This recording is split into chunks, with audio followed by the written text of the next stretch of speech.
예배소서 2장 11절에서 13절까지 말씀 교독합니다. 11절부터 시작. 그러므로 생각하라. 너희는 그때 육체로는 이방인이요 손으로는 육체에 행한 할례를 받은 무리라 칭하는 자들로부터 할례를 받지 않은 무리라 칭함을 받는 자들이라.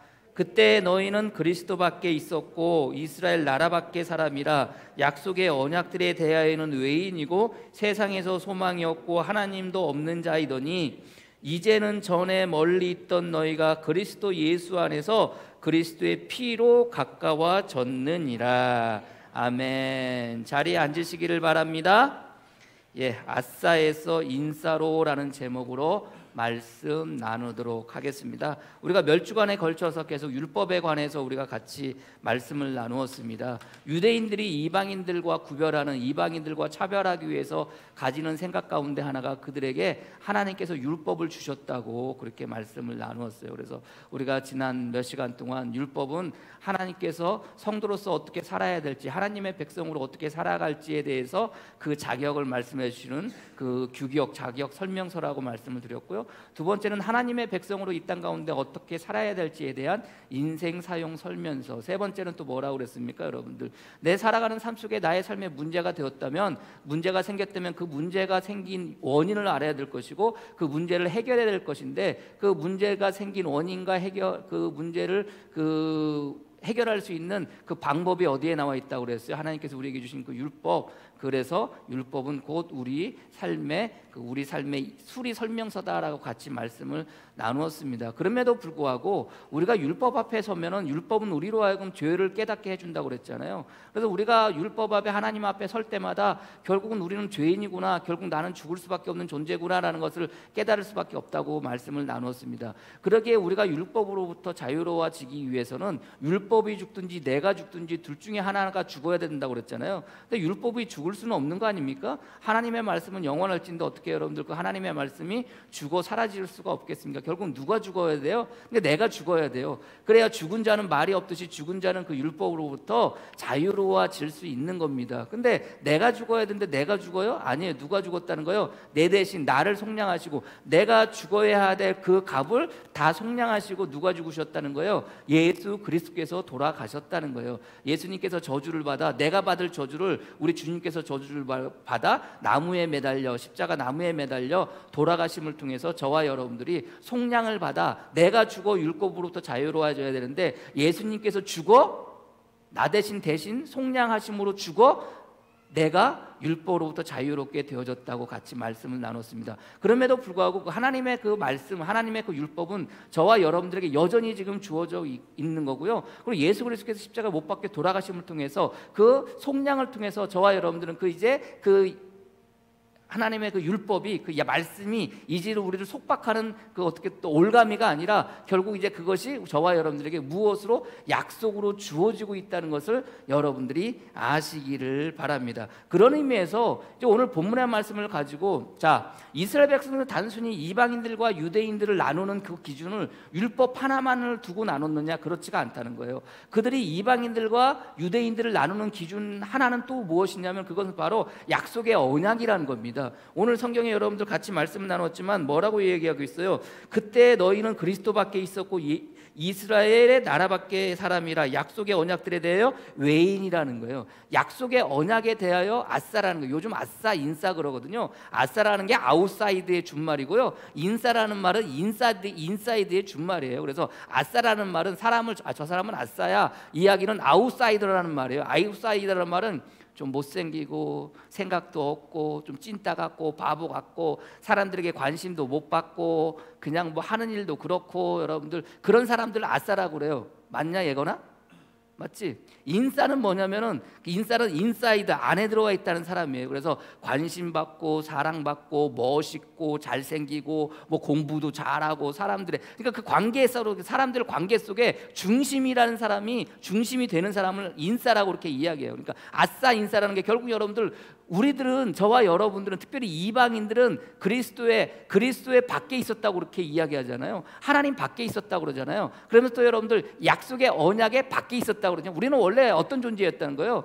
아싸였다는 거예요. 아웃사이더, 아무것도 아닌 존재라는 거예요. 관심도 받을 존재도 못 되었고 그러다가 그냥 죽어 사라질 존재였다는 거예요. 근데 여러분들 지금은 어떻다는 거예요? 인싸가 되었다는 거예요. 인사이드 안으로 들어와져 있다는 거예요. 어떻게 보면은 하나님께서 저와 여러분들에게 그렇게 만들어 주신 거거든요. 말씀을 나누겠지만 이스라엘 백성들의 생각은 그거였던 거예요. 단순히 율법을 주어지고 그 율법으로 말미암아 그들이 그 할례를 행해서 그들이 유대인이라는 생각도 있었지만 그 가운데 또 하나는 뭐예요? 그들에게 율법이 주어지고 그들이 할례를 통해서 그들이 하나님의 약속의 언약 가운데 들어오게 하나님의 그 약속의 언약 가운데 있는 존재라는 거예요. 그래서 그것이 이방인들과 유대인들을 나누는 하나의 또 기준이 되었습니다. 오늘 본문의 말씀에 그들에게 율법이 주어지고 하나님께 그들에게 무엇을 하라고 그래요? 할례를 하라고 그러거든요. 그래서 여러분들 그들 마음 가운데 하나님께서 자기들을 선택하시고 자기들에게 율법을 주어주고 자기들에게 약속의 언약을 주어줘서 그 언약의 표징으로 무엇을 하라고 하셨어요? 할례를 하라고 하셨어요. 그래서 그들이 할례를 행했는데 단순히 그들이 할례를 행함을 통해서 하나님의 백성이라는 생각을 했는데 그들이 여러분들 가지는 생각은 할례를 그 행위로서만 생각을 했던 거예요. 근데 할례라는 것이 무엇인지 이제 제가 오늘 시간 있게 말씀을 드리면서 그 할례를 통해서 하나님께서 우리에게 베푸신 은혜가 무엇인지 그리고 그 할례를 통해서 저와 여러분들을 아싸에서 하나님의 약속의 언약 가운데 있는 그 안으로 들리는 인싸로 만들어주신 은혜가 무엇인지 같이 말씀을 나누겠지만 특별히 여러분들 그 바울은 오늘 성경에 11절 말씀을 여러분들 읽었지만 도대체 이게 무슨 말인지 잘 몰라요. 손으로 육체에 행한 할례를 받은 무리가 칭하는 자들로부터 손으로 육체를 행한 할례를 받은 무리라 칭함을 받은 자로부터 할례를 받지 않은 무리라 칭함을 받은 자들이라. 이게 무슨 소리예요 도대체? 한마디로 이방인들은 할례를 받지 않았다는 거예요. 근데 손으로 육체의 할례를 받은 자들이라고 칭함받은 자들이 누구예요? 그 사람들이 유대인들인 거예요. 손으로 할례를 했다는 거 아니에요. 손으로 할례를 행했다는 거예요. 여러분들 당시에 여러분들 이스라엘 백성들 유대인들에게는 굉장히 불경스러운 말이에요. 무슨 얘기냐면은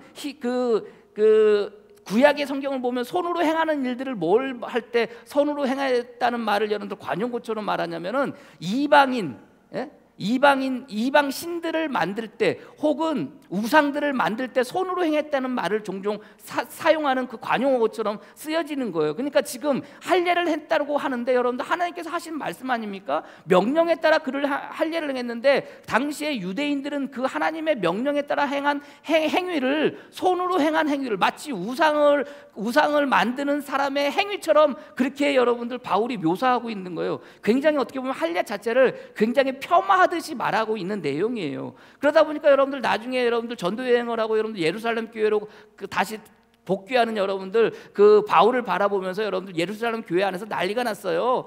저 사람은 할례를 행하지 않아도 되고 할례를 받지 않아도 된다고 하면서 여러분들 바울을 용납하지 못했던 용납하지 않았던 정도로 그 할례에 대한 생각이 조금 달랐던 모양이에요. 그럼에도 불구하고 그 할례가 그들에게 왜 중요했는가? 그리고 그 할례를 통해서 저와 여러분들이 왜 지금 이 땅 가운데 살고 있는가? 오늘 본문을 통해서 같이 말씀을 나누어 보고자 합니다. 여러분들 오늘 본문의 말씀에 약속의 언약이라는 말이 나오잖아요. 약속의 언약이라는 게 뭐예요 여러분들? 약속은 무엇이고 또 언약은 또 뭐예요 여러분들? 도대체 헷갈려요. 그런데 중요한 것은 오늘 본문의 말씀처럼 이스라엘 나라 밖에 있었던 사람 누구와? 저와 여러분들이. 그리고 또 뭐라고 이렇게 이야기하고 있어요? 약속의 언약들에 대하여 외인이었고 세상에서 소망이었고 하나님도 없는 자이더니. 누가? 저와 여러분들이. 그럼 왜 바울은 이렇게 이야기하고 이것은 이스라엘 백성들 당시에 유대인들이 가지던 일반적인 생각이었다는 거죠. 그렇다면 여러분들 그러면 율법을 통한 여러분들 할례가 도대체 무엇인가? 할례가 여러분들 잘 알겠지만 그냥 남자의 생식기의 표피를 자르는 행위예요. 근데 여러분들 약속이라는 것은 결국 뭡니까? 두 사람이 쌍방간에 여러분들 말로 언약하는 것, 말로 정하는 게 여러분들 약속이잖아요. 근데 하나님께서 여러분들 특별히 약속했던 사람들이 누구예요? 약속했던 사람이 아브라함이에요. 아브라함과 하나님께서 약속하셨는데 하나님께서 아브라함을 갈대의 우르에서 부르실 때 여러분들 하나님께서 아브라함에게 약속을 하시는데 그 약속이라는 게 쌍방간의 약속이 아니에요. 가만히 보면은 근데 하나님께서 일방적으로 하시는 약속이에요. 창세기 12장 1절 3절에 여호와께서 아브라함에게 이르시되 너는 너의 고향과 친척과 아비의 집을 떠나 내가 내게 보여줄 땅으로 가라. 내가 너로 큰 민족을 이루고 내게 복을 주어 내 이름을 창대하게 하리니 너는 복이 될지라. 너를 축복하는 자에게는 내가 복을 내리고 너를 저주하는 자에게는 내가 저주하리니 땅의 모든 족속이 너로 말미암아 복을 얻을 것이라 하신지라. 여러분들, 이 복을 달라고 아브라함이 하나님 앞에 매달렸어요? 하나님께 여러분들 이 복을 달라고 이야기를 했어요? 나의 자손이 번창하게 해달라고 여러분들 아브라함이 하나님께 열심히 기도했나요? 그거 여러분들 바라고 하나님께 여러분들 간구했나요? 아니에요. 그냥 하나님이 어느 날 아브라함을 불러주시고 아브라함에게 그 약속을 일방적으로 하신 거예요. 일방적으로. 근데 약속은 어떻게 해야 돼요? 쌍방에 하는 거 아닙니까, 여러분들? 근데 하나님께서는 여전히 여러분들 일방적으로 약속을 하세요. 여러분들, 이때 하나님께서 아브라함에게 약속하시는데 또 언제 약속하시냐면은 창세기 15장 1절에서 5절에 보면 또 약속을 하세요. 근데 이 약속도 일방적인 약속이에요. 아브라함이 해달라고 하지 않은 약속을 해요. 똑같은 내용이에요. 이해 후에 이때가 언제냐면 여러분들 롯이 떠나가고 난 다음에 여러분들 힘들고 어려울 그때 여러분들 그때 하나님께서 그 아브라함에게 나타나서 하시는 약속이거든요. 이후에 여호와의 말씀이 환상 중에 아브라함에게 임하여 이르시되 아브라함아 두려워하지 말라. 나는 내 방패여 너의 지극히 큰 성검이라. 롯이 떠나가고 소돔과 고모라 땅에 5개국 여러분들 왕들이 연합해 가지고 여러분들 그 쳐들어오고 여러분들 그때 여러분들 롯이 붙잡혀 가잖아요. 롯이 붙잡혀 갔을 때 아브라함이 여러분들 그 집안에 있는 318명의 남자들을 데리고 와서 여러분들 그냥 가가지고 여러분들 그 롯을 구출해서 오고 난 다음에 이후에 지금 일이 일어나는 거예요. 두렵고 떨리는 마음 가운데인데 주님께서 또 나타나셔가지고 그 아브라함에게 뭐 하시는 거예요? 약속하시는 거예요.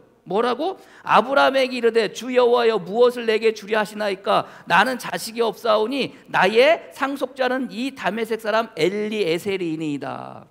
아들이 없는 거예요. 자식이 없는 거예요. 그래서 자기의 상속자, 자기의 후사를 자기의 종 엘리에셀을 삼겠다는 거예요. 그럴 때 주님께서 뭐라고 그러냐면 아브라함이 또 이르되 주께서 내게 씨를 주지 아니하셨으니 내 집에 길린 자가 내 상속자가 될 것입니다라고 이렇게 하나님께 얘기해요. 그러니까 하나님께서 여호와의 말씀이 그에게 임하여 이르시되 그 사람이 내 상속자가 아니라 내 몸에서 날 자가 내 상속자가 되리라 하시고 그를 이끌고 밖으로 나가 이르시되 하늘을 우러 무뼈를 셀 수 있나 보라. 또 그에게 이르시되 내 자손이 이와 같으리라. 여러분들, 아브라함이 내 자손이 이렇게 되게 해달라고 여러분들 하나님께 간구를 했습니까? 뭐 기도를 했습니까? 여러분들 하나님께 매달렸습니까? 그저 자식 하나도 없어가지고 그냥 엘리에셀을 상속자로 삼겠다는 거 아니에요. 근데 하나님께서 또 그를 데리고 가서 어떻게 해요? 일방적으로 약속하시는 거예요. 약속은 뭐라고 그래서 쌍방간에 하는 거라고 그랬잖아요. 쌍방간에 하는 말이라고 그랬잖아요. 그래서 여러분들 약속이라는 말이 말이라는 의미예요. 말이라는 말이에요. 그래서 약속이라는 단어가 여러분들 구약의 성경에 보면 말씀이라는 단어로 많이 써요. 하나님이 말씀하셨다 할 때 이 말씀이라는 단어가 그 약속이라는 단어를 많이 써가지고 대부분이 다 하나님의 말씀을 약속이라는 이 단어로 많이 사용하고 있어요. 그러니까 결국 하나님께서 우리들에게 하시는 말씀이 뭐라는 거예요? 약속이라는 거예요. 이 약속이 누구에게 주어져요? 아브라함에게 주어져요. 아브라함에게 주어져요. 근데 여러분들 일방적으로 주시는 거예요. 일방적으로. 무엇을 원해서가 아니라 아브라함이 그것을 원해서가 아니라 하나님께서 아브라함의 사정을 바라보니 하나님께서 아브라함의 사정을 바라보시고 하나님께서 일방적으로 말씀을 하시는 거예요. 일방적으로 약속을 하시는 거예요. 저는 여러분들의 삶 속에서 하나님께서 여러분들의 사정을 바라보시고 하나님께서 일방적으로 여러분들에게 말씀하시는, 하나님께서 일방적으로 여러분들에게 약속하시는 여러분이 되어지기를 소망합니다. 이럴 때 아멘 하면 여러분들에게 하나님께서 주시는 약속이 엄청 많을 줄 믿습니다. 그런 거예요. 일방적으로 주는 거. 그리고 여러분들 또 창세기 15장 이후에 17장에 또 주님께서 아브라함에게 나타나셔요. 아브라함에게. 그리고 여러분들 똑같은 또 약속을 똑같이 하시는 거예요. 일방적으로 하시는 거예요. 근데 심지어는 일방적으로 하시는데 창세기 15장 아까 제가 여러분들에게 읽어드렸잖아요. 이 약속을 하시고 난 다음에 원래 약속이라는 거 그때 당시에 고대 근동에서는요, 약속을 할 때는 어떻게 하느냐, 동물을 가져가다가 그 동물을 여러분들 반으로 쪼개요. 그래서 동물을 반으로 쪼개가지고 그것을 둘로 나눠요. 그리고 약속의 당사자 두 사람이 어떻게 해요? 그 둘로 쪼갠 그 사이를 지나가는 거예요. 지나가면서 약속이 성립이 되는 거예요. 그게 창세기 15장 7절 이하예요. 또 그에게 이르시되 너는 이 땅을 내게 주어 소유를 삼게 하려고 너를 갈대인의 우리를 이끌어낸 여호와니라. 그가 이르되 주 여호와여 내가 이 땅을 소유로 받을 것으로 무엇으로 알리이까? 여호와께서 그에게 이르시되 나를 위하여 3년 된 암소와 3년 된 암염소와 3년 된 수량과 산비둘기와 집비둘기 새끼를 가져올지니라. 자, 하나님께서 약속을 일반적으로 하시는데 아브라함의 입장에서 어떤 생각이 들어요? 말도 안 되는 소리예요. 지금 자식이 없는데 어떻게 여러분들 나의 자손이 여러분들 하늘의 묵별과 같이 많아질 수가 있겠어요? 그러니까 여러분들 어떻게 해요? 아브라함이 하나님께 그러는 거예요. 아니 주님, 내가 이 가나안 땅을 나의 소유로 주고 나의 자손이 하늘의 별과 묵별과 같이처럼 이렇게 많아진다고 그러는데 그거 내가 어떻게 알아요? 물어보는 거예요. 한마디로 뭐라는 거예요? 말도 안 되는 소리 하지 말라는 거예요. 그러니까 하나님께서 그래 그럼 내가 너하고 약속을 할게. 약속의 징표로서 뭐 한다는 거예요? 동물을 가져다가 그 동물을 둘로 짜개고 나뉘어서 그 사이에 약속의 당사자가 지나가게 되면은 그게 약속의 표징인 거예요. 그래 그렇게 해서 아브라함 보고 이러면 3년 된 암소 가져오라고 그래요. 3년 된 암염소 가져오라고 그래요. 3년 된 수량 가져오라고 그래요. 산비둘과 집비둘기 새끼를 가져오라고 그래요. 그래서 비둘기 새끼들을 놔두고 그 3년 된 그 암소와 3년 된 암양과 3년 된 순양을 발로 다뤄서 쪼개가지고 그것을 여러분들 반으로 쪼개서 나눠요. 그럼 여러분들 그 사이에 누가 지나가야 돼요? 약속의 당사자인 하나님하고 아브라함이 그 사이를 지나가야 돼요. 근데 여러분들 누구만 지나가요? 저녁이 됐는데 여러분들 그 돌로 쪼갠 사이에 여러분들 뭐가 자꾸 오냐면은 거기에 여러분들 새들이 자꾸 오게 되니까 어떻게 해요? 솔개가 자꾸 오게 되니까 아브라함이 그것을 쫓다가 밤이 되어서 여러분들 아브라함이 자요. 아브라함이 자고 있는 가운데 그래서 성경은 뭐라고 하냐면은 그 창세기 15장 12절 해질 때 아브라함의 깊은 잠이 임하고 큰 흑암과 두려움이 그에게 임하였더니 깊은 잠을 자고 있는 거예요. 근데 그때 주님께서 너는 반드시 알라 내 자손이 이방에서 객이 되어 그들에게 섬기겠고 그들을 400년 동안 내 자손을 괴롭히리니 그들이 섬기는 나라를 내가 징벌할 것이며 그 후에 내 자손이 큰 재물을 이끌고 나오리라. 너는 장수하다가 평안히 조상에게로 들어가 장사될 것이요. 이렇게 이야기. 지금 무슨 얘기냐면 400년 뒤에 일어날 일을 지금 주님께서 하시는 거예요. 예? 이스라엘 백성들 애굽 땅으로 가가지고 거기서 살다가 결국 고센 땅에서 살다가 그 여러분들 종살이 하다가 나오게 될 것을 지금 주님께서 약속으로 말씀하시는데 솔직히 아브라함의 입장에서 여러분들 그거 해달라고 그랬어요? 안 했거든요. 다만 하나님 내가 정말 나의 자손이 그렇게 될 것이고 내가 이 땅을 갖게 될 것이고 나의 자손이 하늘의 문별처럼 될 거라는 것을 내가 어떻게 알아요? 그거 어떻게 알아요? 라고 이야기할 때 하나님께서 그하고 약속하기 위해서 어떻게 해요? 동물들을 가져다가 반으로 쪼개가지고 나눈 상태에 여러분들 이제 아브라함하고 하나님하고 그 사이를 지나가면 그 약속이 성립이 되는 거예요. 근데 여러분들 그 사이를 그렇게 했을 때 여러분들 지나갈 때 여러분들 누가 잠을 자요? 아브라함이 깊은 잠을 자요. 그때 누구만 그 사이를 지나가요? 하나님만 그 사이를 지나가는 거예요. 그런데 성경은 뭐라 그러면 하나님과 아브라함이 더불어 언약을 세웠다고 그렇게 이야기를 해요. 근데 가만히 보면은 아브라함은 거기를 지나가지 않았어요. 하나님만 거기를 지나간 거예요. 여러분들 그렇게 갈라놓고 지나간다는 이야기는 뭐냐면은 만약에 둘 중에 한 사람이라도 이 약속을 어기면 이 동물들처럼 둘로 쪼개어져 죽게 되어질 것이다라는 의미로서 그렇게 약속을 행했다고 그래요. 근데 그 사이를 누가 지나가는 거예요? 하나님께서 지나가는 거예요. 그러면 이야기는 뭐예요? 하나님께서 너에게 한 약속을 하나님 자신이 지키지 않으면 어떻게 되겠다는 거예요? 이것처럼 쪼개어지겠다는 거예요. 근데 여러분 생각해 보세요. 하나님은 그 약속을 지키실 뿐이에요? 안 지키실 뿐이에요? 지키실 뿐이에요. 절대 하나님은 둘로 쪼개질 일이 없어요. 누가 둘로 쪼개져야 되느냐? 아브라함이 지키지 않을 때 둘로 쪼개져야 되는 거예요. 근데 생각해 보세요. 하나님께서 아브라함과 더불어 약속을 하셨는데 너에게서 날짜가 뭐라는 거예요? 너의 후사라는 거예요. 근데 아브라함의 생각에는 나의 종 엘리에셀이 나의 후사라고 생각을 했던 거예요. 근데 하나님은 그게 아니야. 너에게서 날짜가 너의 후사가 될 거야 라고 말씀을 하시고 그것이 약속이었는데 그 약속을 누가 깨느냐? 누가 깨요? 하나님이 깨요? 아니에요. 아브라함이 그 약속을 깨요. 왜 약속을 어떻게 깨요? 그의 후사라는 것은 너에게서 날짜가 너의 후사가 된다는 것은 너의 상속자가 된다는 말은 누구에게서? 사라와 아브라함 사이에서 태어난 자가 상속자가 된다는 거예요. 그럼 여러분들 아브라함은 누구에게서 아들을 얻어야 돼요? 누구에게서? 사라에게서. 근데 여러분들 아브라함이 사라에게서 아들을 얻어요? 아니에요. 누구에게서 아들을 얻어요? 하갈에게서 아들을 얻어요. 그 말씀이 어디예요? 창세기 16장의 말씀이에요. 16장. 약속은 누가 깼어요? 창세기 여러분들 16장 피세요. 창세기 16장. 창세기 16장.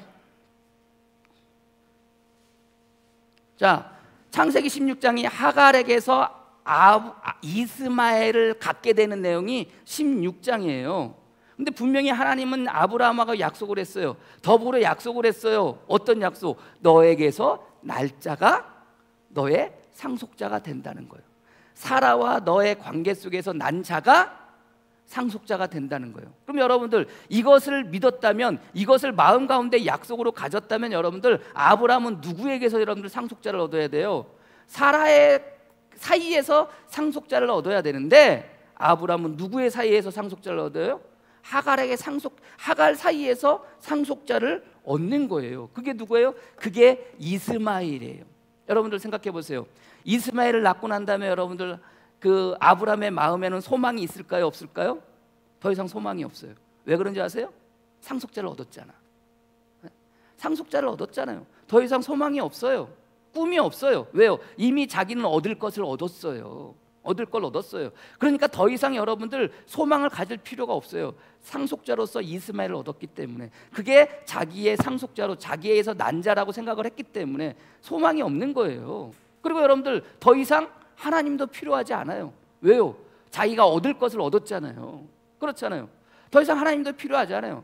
그리고 여러분들 그 하나님이 필요하진 그 삶을 여러분들 성경은 뭐라고 이야기하고 있느냐? 창세기 16장 마지막 절과 창세기 17장 1절의 말씀을 같이 읽어볼까요? 창세기 16장 16절 같이 읽겠습니다. 시작. 하갈이 아브라함에게서 이스마엘을 낳았을 때 아브라함이 86세였더라 17장 1절. 아브라함이 99세 때에 여호와께서 아브라함에게 나타나셔서 그에게 이르시되 라고 이렇게 이야기하고 있어요. 자, 16장 16절하고 17장 1절하고 몇 년이 차이가 나요? 13년이 차이 나요. 소망도 없는 거예요. 더 이상 하나님도 필요 없는 거예요. 여러분들 이게 뭐예요? 이게 죽은 삶과 같은 거예요. 약속은 누가 어겼어요? 하나님이 어겼어요? 아니에요. 약속은 누가 어겼어요? 아브라함이 어긴 거예요. 그러면 여러분들 아브라함이 약속을 어기면 어떻게 해요? 약속을 어긴 자는 동물을 둘로 짜겨서 그 사이를 지나가면서 약속을 어긴 사람은 어떻게 된다? 이 동물과 같이 둘로 쪼개져 죽어져야 된다는 거잖아요. 근데 여러분들 그때 약속할 때 그 언약을 하실 때 여러분들 누구만 그 둘로 쪼갠 사이를 누구만 지나갔어요? 아브라함은 깊이 잠들어 있었고 누구만 지나갔어요? 하나님만 지나간 거예요. 그럼 여러분들 그럼 누가 죽어야 돼요? 지금 아브라함이 둘로 쪼개져 죽어야 되는 거예요. 왜? 아브라함이 약속을 어겼으니까. 근데 여러분들 하나님은 아브라함을 돌로 쪼개 죽이지 않으세요. 안타깝게도 돌로 쪼개 죽여봐야 되는데 죽이지 아니하시고 어떻게 하는 거예요? 다시 아브라함에게 나타나시는 거예요. 네? 아브라함에게 나타나시는 거예요. 그리고 난 다음에 또 약속을 하시는 거예요. 그게 창세기 17장 1절의 시작이에요. 아브라함이 99세에 여호와께서 아브라함에게 나타나서 그에게 이르시되 나는 전능한 하나님이라 너는 내 앞에서 행하여 완전한 자라. 아니 하나님의 말씀을 어기고 하나님의 약속을 어기고 하갈에게서 이스마엘을 낳은 자가 어떻게 완전한 자예요? 그렇잖아요. 완전하지 않잖아요. 근데 하나님은 아브라함을 무슨 자라고? 완전한 자라고 여겨주시는 거예요. 이게 은혜인 거예요. 우리가 살면서 약속을 어기면 누가 죽어야 되는 거예요? 내가 죽어야 되는 거예요. 그 재물처럼 그 동물처럼 둘로 쪼개져서 약속을 어긴 자가 둘로 쪼개져서 죽어야 되는데 하나님은 죽이지 아니하시고 어떻게 하시는 거예요? 완전한 자로 칭하시는 거예요. 저와 여러분들이 그런 자인 것을 여러분들이 믿으시기를 바랍니다. 그러면서 약속을 하세요. 내가 내 언약을 나와 너 사이에 두어 너를 크게 번성하게 하리라 하시니. 자, 언약이라는 단어가 뭐냐면은 언약이라는 단어가 동물이라는 단어와 쪼개다라는 히브리어가 합쳐진 단어가 언약이라는 단어예요. 그럼 언약을 이미 하나님께서 아브라함과 더불어 언약을 이미 하셨잖아요. 근데 그 언약을 할 땐 그 언약 동물을 둘로 쪼개서 그곳을 지나가시는 분 누구예요? 하나님이고 아브라함은 지나가지 않았잖아요. 그럼 여러분들 다시 언약을 세운다는 것은 동물을 둘로 쪼개서 누군가는 또 거기를 지나가야 돼요. 근데 누가 지나가야 돼요? 아브라함이 지나가야 되잖아요. 아브라함이 약속을 하시고 언약을 해야 되는데 그 약속의 언약이라는 게 하나님께서 아브라함에게 주신 그 약속들, 그의 자손들이 하늘의 별과 같이 땅의 틀과 같이 많아질 것이고 이 땅을 너에게 줄 것이고 너의 자손들에게 줄 거라는 이 엄청난 약속을 그 아브라함에게 해주시는데, 그 약속을 하시고 그 약속의 언약의 징표로 뭐 해야 돼요? 동물을 둘로 쪼개고 그 사이를 지나가야 되는데 누구만 지나갔어? 하나님만 지나갔어. 근데 이제 누가 지나가야 돼요? 누가 지나가야 돼요? 아브라함이 지나가야 되는 거예요.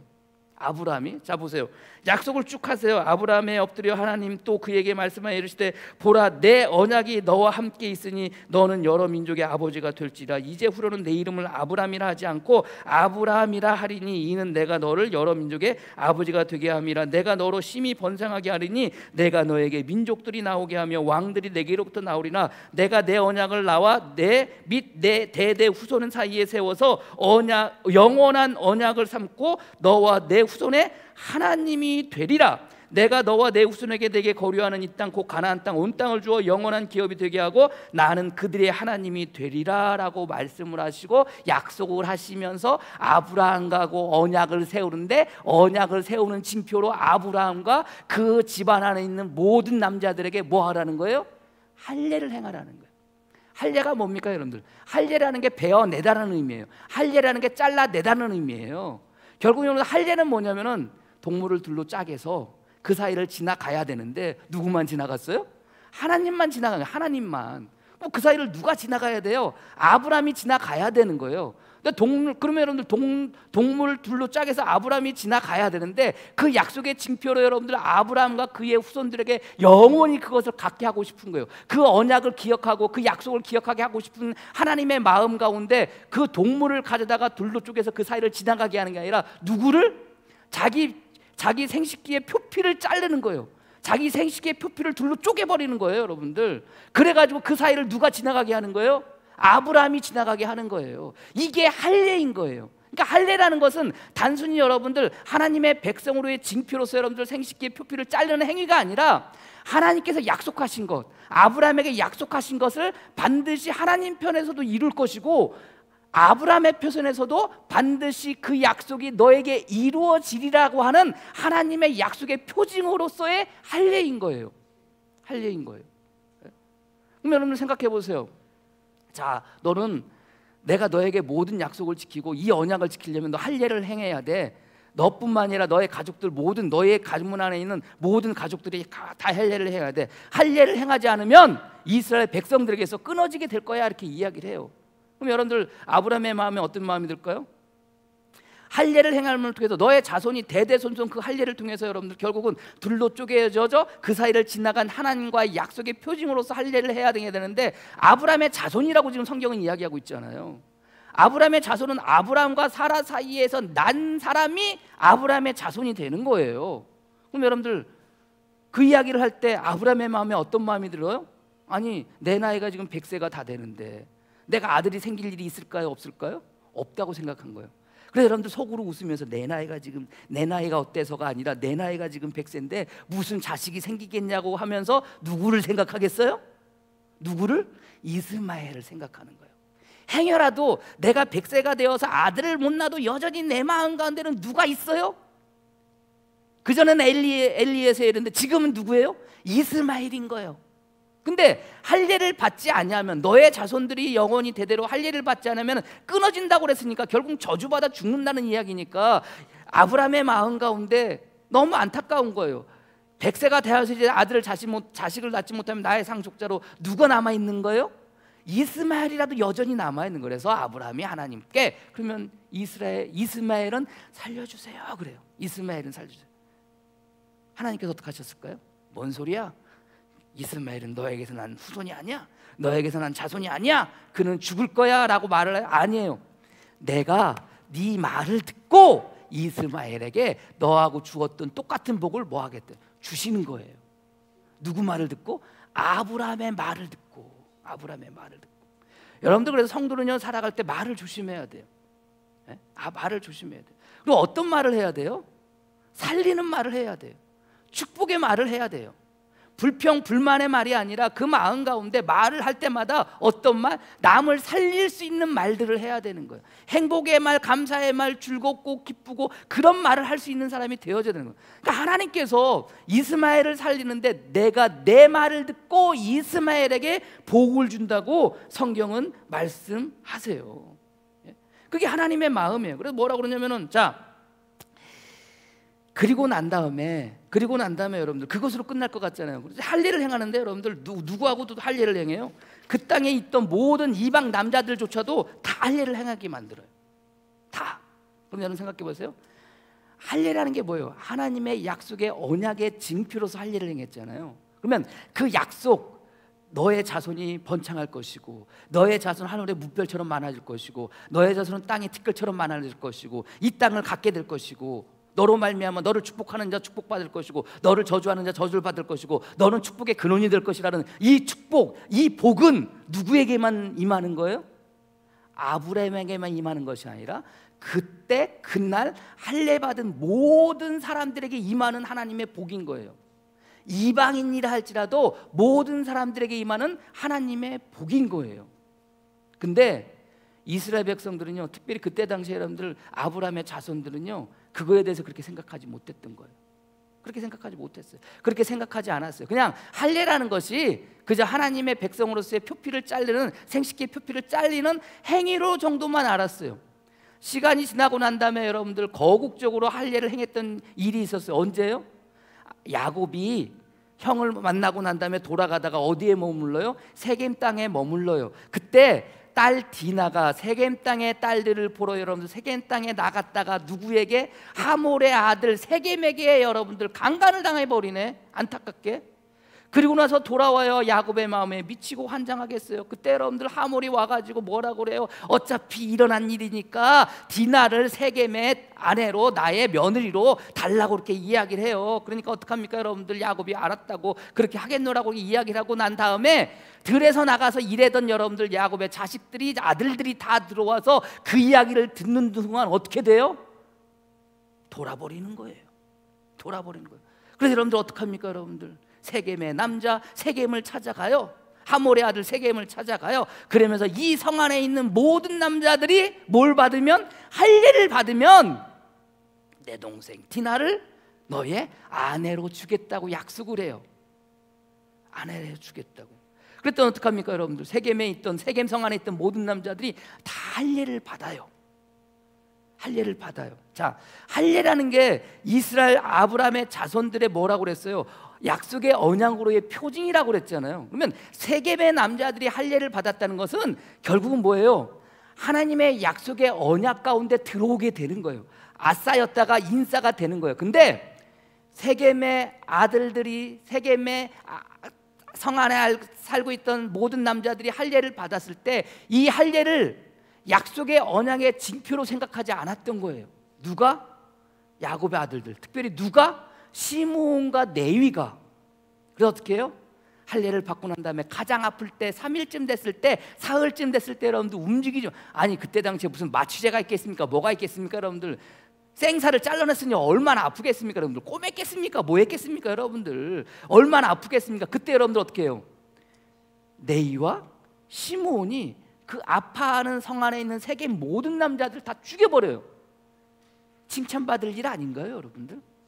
야곱의 입장에서 칭찬받을 일 아니에요? 자기 딸을 그렇게 만든 세겜을 죽이고 세겜 그 성 안에 있는 모든 남자들을 그렇게 죽여버렸으니 칭찬받을 일 아니에요? 야곱의 입장에서 야 너희들 참 잘했다. 내가 정말 그 은거리고 있던 그 나라의 막 그 마음을 너희가 어떻게 잘 알고, 너희 동생 디나에 대한 이야기를 어떻게, 그 아픔을 어떻게 잘 알고 세겜 남자를 다 죽였으니 너희들 참 잘했다. 여러분들 이렇게 칭찬해 줘야 되는 거 아니에요? 근데 여러분들 어떻게 하는지 아세요? 나중에 야곱이 죽을 때가 돼가지고 자식들을 다 불러 모은 다음에 기도를 해줘요. 축복 기도를 해주지 않습니까? 근데 여러분들 시므온과 레위한테 어떤 기도를 해주는 줄 아세요 여러분들? 이 분노의 자식들아. 그러면서 여러분들 시므온과 레위는 어떻게 되리라? 흩어지리라 그래요. 너희 둘은, 너의 자손들은 흩어지리라. 이 흩어진다는 게 뭐예요? 쪼개지고 나뉘어진다는 거예요. 생각해 보세요. 약속을 어긴 자는 어떻게 되는 거예요? 쪼개지는 거예요. 약속을 어긴 자는 어떻게 되는 거예요? 나뉘어지는 거예요. 그것이 설사 보기에 좋은 복수했기 때문에 좋은 일처럼 보이겠지만 할례를 받는, 할례를 대하는 태도를 바라보면서 하나님께서 어떻게 하는 거예요? 그 레위와 시몬을 어떻게 해요? 흩어버리시는 거예요. 그래서 여러분들 레위 족속들 어떻게 해요? 이스라엘 여러분들 성읍들로 다 흩어져서 살아가요. 여러분들 시몬 족속들은 나중에 어떻게 되는지 아십니까? 시몬 지파들은요, 여러분들 인구수가 줄어가지고 나중에 유다 지파에 편입이 되어져요. 왜요? 약속을 어긴 자는 어떻게 되는 거예요? 흩어져 죽음을 면치 못하는 거예요. 그런데 그것이 원래 삶의 모습인데, 그런데 하나님께서 이 땅 가운데 예수 그리스도를 보내주시고 난 다음에 그 예수님께서 정결 예식을 받을 때 가장 먼저 만난 사람이 누구예요? 그 사람이 시몬이에요. 시몬. 흩어지고 사라져야 될 인생들 가운데 누가? 예수님께서 시몬을 만나주세요. 시몬의 마음 가운데 성령이 임해가지고 내가 예수님을 만나기 전까지는, 그리스도를 만나기 전 때는 난 죽을 수도 없다. 그래서 여러분들 시몬이 나이 들었는데 죽지도 않아요. 그런데 예수님을 만났을 때 시몬이, 야, 주님이 이제 비로소 나를 편안히 죽을 수 있게 해주는구나, 나를 놓아주는구나, 나를 구원해 주는구나 라고 고백을 해요. 흩어질 수밖에 없는 인생, 사라질 수밖에 없는 인생, 쪼개질 수밖에 없는 인생, 그 인상 가운데 누가 찾아오시는 거예요? 예수님이 찾아오시는 거예요. 그리고 그를 어떻게 하시는 거예요? 구원하시는 거예요. 예수님의 제자 가운데 시몬이라고 이름하는 사람이 있었죠. 혈기왕성하고 여러분들, 주님 아니면 저는 주님이 어디든지 가도 나 주님만을 따르겠습니다, 주는 그리스도시요 살아계신 하나님의 아들이십니다 라고 고백했던 사람이 누구예요? 시몬이에요. 시몬도 마찬가지예요. 흩어질 수밖에 없는 인생이었던 거예요. 쪼개질 수밖에 없는 인생이었던 거예요. 근데 그 흩어질 수밖에 없고 쪼개질 수밖에 없었던 그 시몬의 이름을 무엇으로 바꿔주세요? 무엇으로? 베드로로 바꿔줘요. 베드로의 이름의 뜻이 뭔지 아세요? 바위, 반석. 더 이상 쪼개지지 말라는 거예요. 너의 인생은 쪼개지고 사라지고 흩어질 수밖에 없는데 더 이상 쪼개지지 말라는 거예요. 예? 반석이라는 이름을 지어주세요. 자, 여러분들 지금까지 쭉 따라왔어요.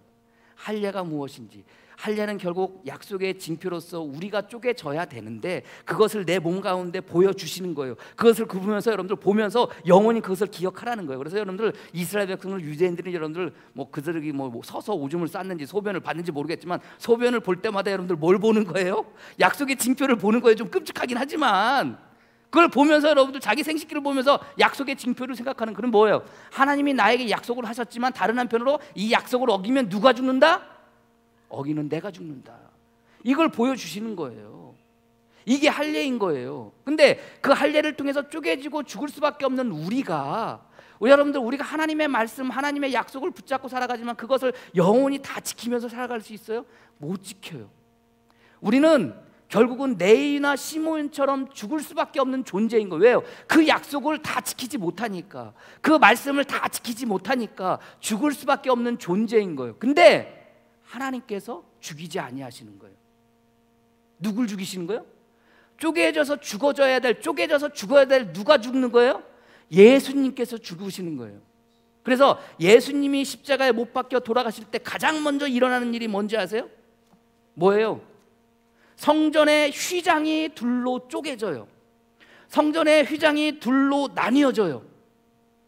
성전의 휘장이 둘로 나뉘어져요. 그럼 쪼개지는 게 여러분들 결국은 쪼개져서 누가 죽어야 돼?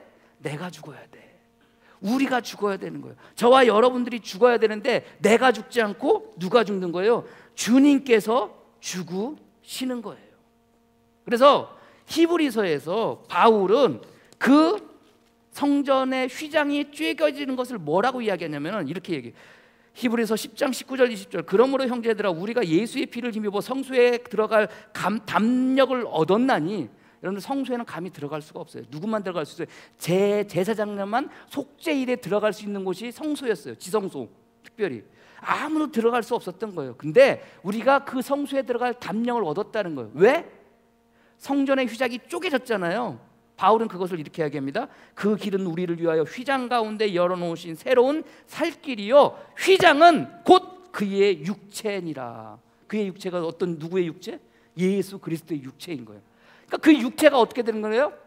갈라지는 거예요. 쪼개지는 거예요. 누가 쪼개져야 되는데? 내가 쪼개져야 되는데, 우리가 쪼개졌네. 약속을 지키지 못하는 우리가 쪼개져야 되는데, 하나님의 말씀은 영원하기에, 하나님의 약속은 영원하기에, 그 약속은 하나님 편에서 결코 어기시지는 않아요. 그렇죠?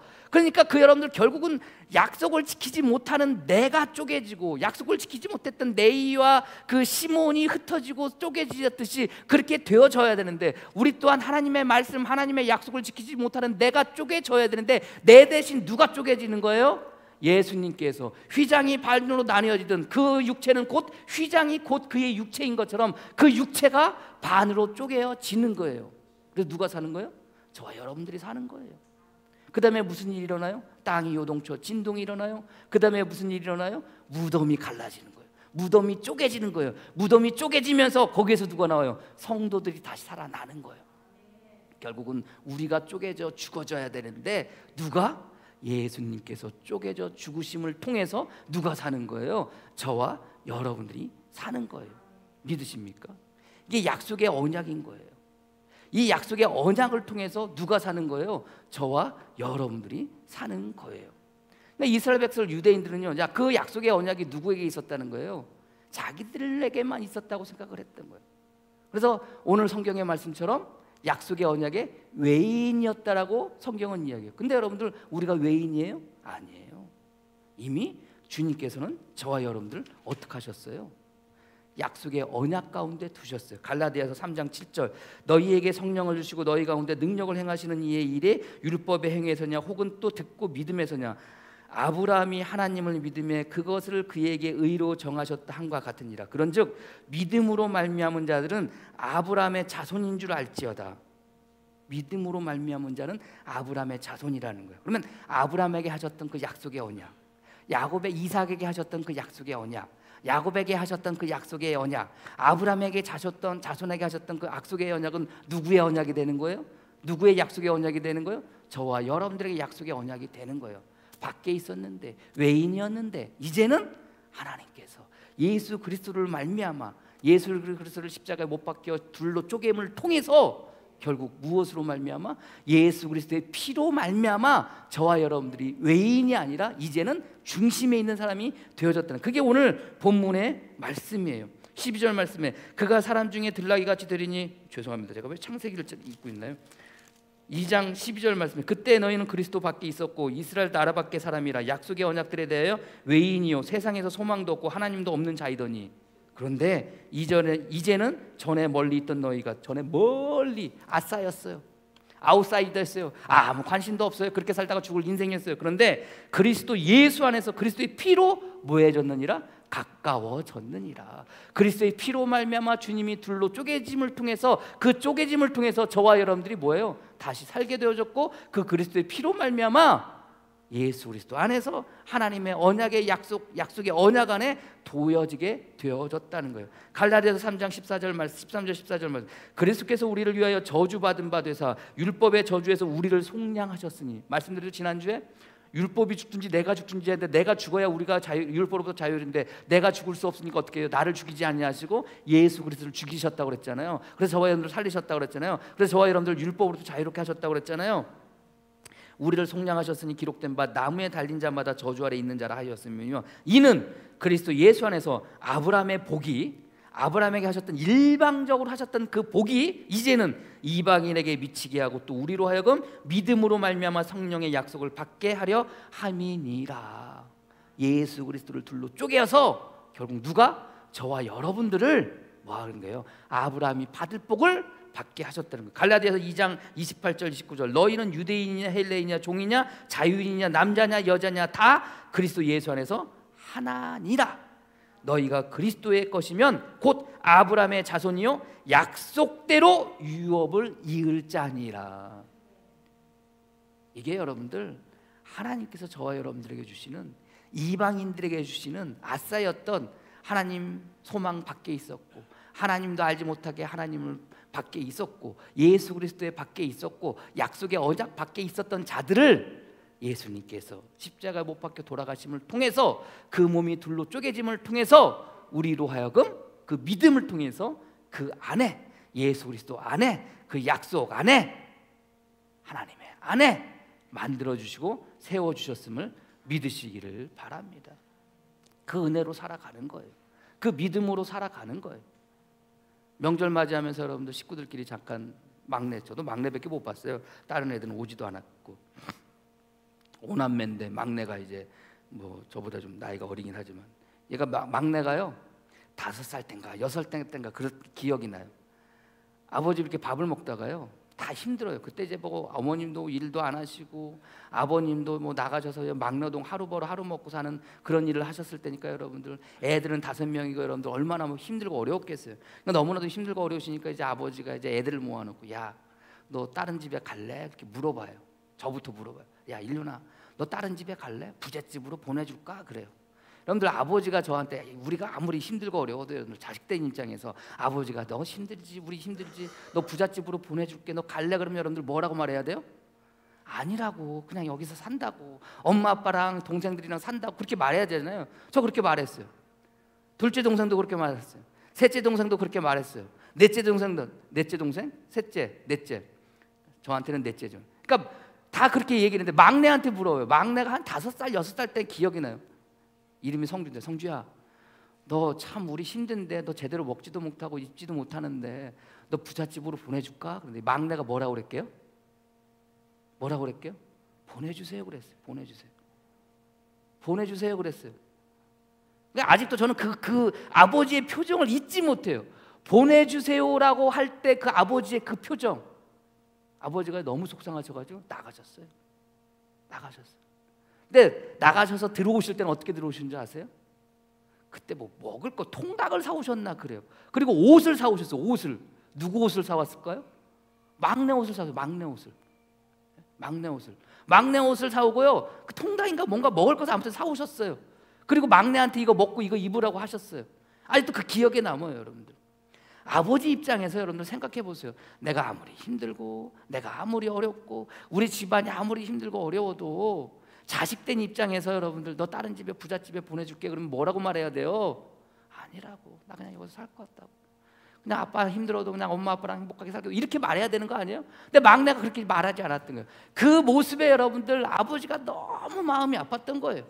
그리고 나가셔서 술을 잔뜩 취해가지고 그거 사가지고 오셨어요. 여러분들, 우리가 지금 하나님께서 저와 여러분들 예수 그리스도 십자가 못 박게 둘로 쪼개면서까지 누구 만들어 주셨어요? 아싸였던, 약속의 언약 밖에 있던 사람들, 예수 밖에 있던 사람들, 하나님 밖에 있었던 사람들, 소망 밖에 있었던 사람들 어떻게 하셨어요? 소망 안으로, 예수님 안으로, 하나님 안으로, 약속 안으로 불러 들으셨잖아요. 그러면 여러분들, 우리 어떻게 살아야 돼요? 조금 힘들고 조금 어렵고 이 세태가 지금 그런다 할지라도 여러분들 무엇으로 살아야 돼요? 하나님의 자녀로 살아가야 돼요. 하나님의 유업을 받을 상속자로 뭐 하셔야 되는 거예요? 살아가셔야 되는 거예요.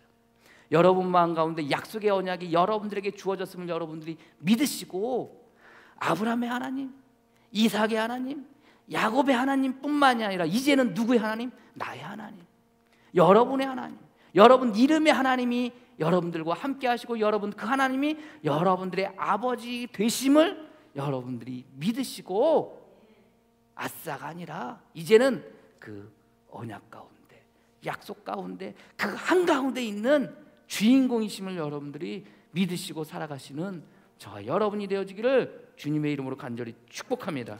기도하겠습니다.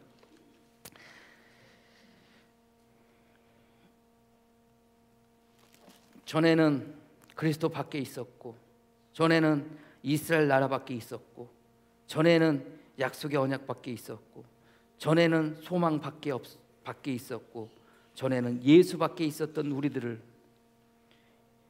주님 십자가에 못 박혀 돌아가시며 그 몸을 둘로 쪼개시며 우리를 그 안으로 불러들이시고 초대하여 주시고, 이제는 유업을 받을 자로, 상속자로 삼아주시고 이 땅 가운데 살게 하여 주시니 감사합니다.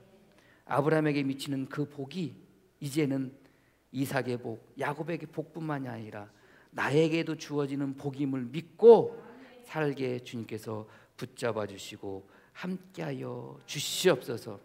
하나님의 자녀로 이 땅 가운데 살아가는데 아버지 하나님, 그것을 잊지 않게 하여 주시옵소서.